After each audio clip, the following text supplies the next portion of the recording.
Hello everyone, good morning. আজকে আমাদের মায়াপুরের সেকেন্ড ডে। আর দেখো শ্রুতিরাজকে খুব সকাল সকাল আমরা কিন্তু বেরিয়ে পড়ছি। শ্রুতিরাজ ধুতি পড়েছে, আর দেখো কিভাবে হাঁটছে। আমরা এখন যাব মায়াপুরের আশেপাশে যে সমস্ত দর্শনীয় স্থানগুলো আছে সেগুলো দেখতে। সকাল 7:30 বাজে, বাইরে খুব ঠান্ডাও ছিল, আমরা টোটো করে বেরিয়ে পড়েছি।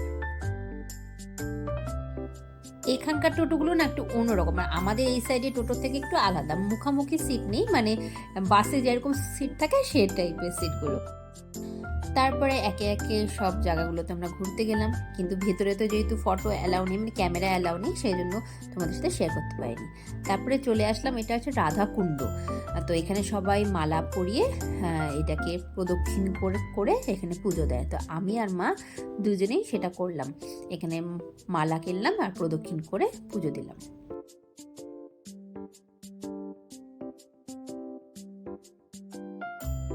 আর এদিকে আমরা পুজো দিয়ে আসলাম, এদিকে মামা ভাগ্নে পুকুরের ধারে বসে পড়েছিল।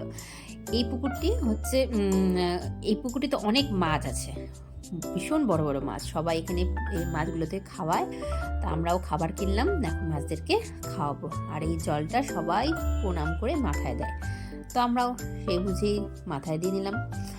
আর দেখো মাছগুলোকে, তোমরা হয়তো ভিডিওতে কতটা বুঝতে পারবে জানি না, কিন্তু সত্যি সত্যি অনেক বড় বড় সাইজের মাছ ছিল। আর বিস্কুটগুলো সত্যি সত্যি কি সুন্দর খাচ্ছিল। শ্রুতিরাজের বিস্কুট যেহেতু খেয়েছে, শ্রুতিরাজও খুব খুশি। দেখো তোমরা, বড় বড় হা করে ঠিক খেয়ে নেবে, আশা করি বুঝতে পারছো ভিডিওতে। এই দেখো খুব ভালো লাগছিল খাওয়াতে বিস্কুটগুলো। আর এখানকার মানুষ না সত্যি পরিষ্কার রাখতে পারে না, পুকুরের মধ্যে বিস্কুট খাওয়াচ্ছে, ওখানেই প্যাকেটগুলো ফেলে দিচ্ছে, মানে কি বলবো খুব। তারপরে ঘোরাঘুরি হয়ে গেল আমাদের 1 ঘন্টার মধ্যেই, প্রায় ঘোরাঘুরি সব কমপ্লিট হয়ে গেছে, মানে আশেপাশে যা ছিল, মানে মায়াপুরে ইস্কনের পাশে। তারপরে মেন মন্দিরে চলে আসলাম। তো এখন ভালোই একটু রোদ উঠেছে, তো এখন 8:30-9টার মতো বাজে। তো এখন মেন মন্দিরে ঢুকে পড়েছি। এখন আমরা একটু ব্রেকফাস্ট করবো, কেন সকালবেলা শুধু জল খেয়ে বেরিয়েছিলাম, শ্রুতিরাজকেও তেমন কিছু খাওয়ানো হয়নি, মুখ ফ্রেশ করিয়ে বেরিয়ে পড়েছিলাম। তো এখন আমরা একটু খাওয়া দাওয়া খাবো। আর শ্রুতির মুখটা দেখো, খিদে পেয়েছে, শরীরটাও ভালো না। এখানে না ভালো গরম, জানো তো, ওয়েদারটা পুরো চেঞ্জ। আমরা যেখানে থাকি এখানে এত ঠান্ডা, আর এখানে এসে ওদের কাছে এটাই ঠান্ডা, কিন্তু আমাদের কাছে এটা ঠান্ডা আমি বলে ভাবতেই পারছি না কিছু গায়ে দেওয়া। দেখতেই পাচ্ছ আমাদের অবস্থা কীভাবে, এটাতেই ঠান্ডা গরমে লেগে গেছে ঠান্ডা। তারপর আমরা অর্ডার করে নিলাম, মায়ের গিয়েই পছন্দ কি ডোনাট টাইপের একটা কি ছিল, ইস্কনের ভেতরে আমরা খাওয়া দাওয়া খেয়ে নিলাম। তো এখানে আজকে ধোসা, ইডলি, এই সমস্ত খাবার আজকে ব্রেকফাস্টে অর্ডার করলাম, এটাই খেয়ে নেবো। আর দুপুরে তো আমাদের ভোগ আছেই, ভোগ খেতে যাব। ইস্কনের ভেতরে প্রতিটা স্টলে খাবার দাওয়া কিন্তু আমার খুব ভালো লেগেছে, আর দামও কিন্তু বাইরের তুলনায় মানে একদম ঠিকঠাক ছিল, না বেশি না। তারপরে ব্রেকফাস্ট সেরে ওখানে চলে আসলাম হচ্ছে গোশালায়। গোশালাটা ইস্কনের ভিতরেই, কিন্তু অনেকটা দূর, মানে হেঁটে অনেকটা সময় লাগে, সেজন্য ওখানকার ইস্কনেরই পার্সোনাল টোটো থাকে। তো টোটো করে চলে আসলাম আমরা গোশালায়। তো গোশালাতে তো অনেক বড় গোশালা, আর এখানে অনেক প্রজাতির গরু আছে, মানে দেখতে এত ভালো লাগছিল, এক একটা গরু এক এক রকম দেখতে, আর এত সুন্দর এখানে পূজা হয় গোমাতার।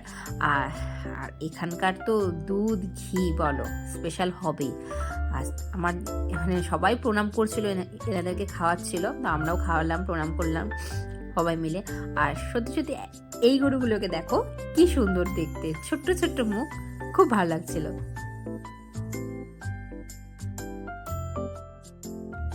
আর এখানে ঘি তো স্পেশাল হবেই, একদম খাঁটি ঘি। তো এখান থেকে আমরা ঘি কিনে নিলাম, ছেলের জন্য, বাড়ির জন্য ঘি নিলাম। তারপর এখানকার ক্ষীর তো স্পেশাল, দই, লস্যি সব কিছুই এখানে খুবই টেস্টি। তো আমরা একটু সবগুলোই ট্রাই করে নিলাম। তারপর ঘোরাঘুরি করে দুপুরবেলা খাওয়ার টাইম হয়ে গেছে, এখানে তো টাইম টেবিলে খেতে হবে। তো আমরা চলে যাচ্ছিলাম গদা ভবনে। তো আজকে আমাদের টিকিট কাটা আছে। গদা ভবনের বাইরের সাইড সিনটা তোমরা দেখো কি সুন্দর, চারিদিকে ফুলে ফুল, খুব সুন্দর। এখানে থাকতে পারলে আরও ভালো লাগতো, পরের বার অবশ্যই ট্রাই করবো গদা ভবনে থাকার, ভীষণ ভালো লাগছিল। তো আমরা এখন ভেতরে প্রবেশ করি। এখানে তো প্রসাদ তোমরা সবাই পাবেই, এখানে ফ্রিতেও প্রসাদ বিতরণ করা হয়, সেখানেও অনেক বড় লাইন থাকে, অনেক প্রাইসের এখানে প্রসাদ মানে বিতরণ হয়। 60 টাকা থাকে, 50 টাকার থাকে, 100 টাকার থাকে। আমরা এটা করেছিলাম হচ্ছে গদা ভবনে, 80 টাকারও থাকে, এটা ছিল 150 টাকার একটি কুপন। এটা থালি কুপন, মানে থালিতে সমস্ত কিছু সার্ভ করে।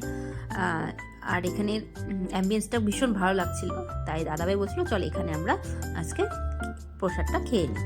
তো এখানে দেখতেই পাচ্ছ থালিতে সব কিছু সার্ভ করে, আর এখানে বলা থাকে তুমি তোমার ইচ্ছা মতো যত খুশি খেতে পারবে, কিন্তু কোনো জিনিস নষ্ট করবে না, আর নষ্ট করা তো উচিতও না।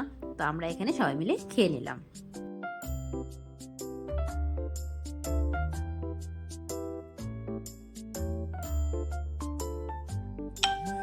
তারপরে মামা ভাগ্নে একটু বাবলস ফুলাচ্ছিল, আর সিটরাজ খুব খুশি করে সন্ধ্যাবেলা খেলাধুলা করছিল, ঘোরাঘুরিও করছিলাম, সাথে একটু কেনাকাটা। তো নেক্সট ভিডিও আবার খুব তাড়াতাড়ি আসবে, সবাই সাথে থেকো।